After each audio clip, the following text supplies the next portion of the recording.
Қыдырәлі мен Қарақаттың ұлы Бекболат Болманов биыл 16 жаста. Оның Инстаграм желісінде 73 мыңнан астам оқырманы бар. Бекболат қазіргі сәтте спортқа аса ден қойған. Футбол мен боксқа аңсары ауған жігіт қыздарды сымбатымен де тәнті етіп келеді.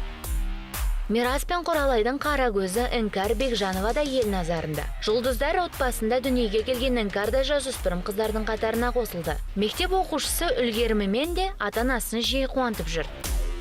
Белгілі кәсіпкер меценат Қайрат Құдайбергеновтың қызы Алтынай Құдайберген бүгінде жұлдызды жасөспірімдер қатарында. Алматы қаласының депутаты Қайраттың мақтанышы Алтынай түрлі конкурстар мен зияткерлік сайыстар жеңімпазы.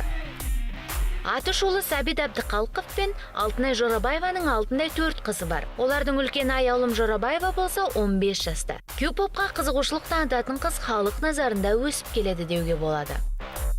Ал белгілі продюсер Баян Алагөзованың қызы Аяру Бақытбек бүгінде ел аузындағы жұлдызды жасөспірімдердің бірегейі. Аяру өзінің аспаздық өнерімен оқырмандарын күннен күнге таң қалдыруда.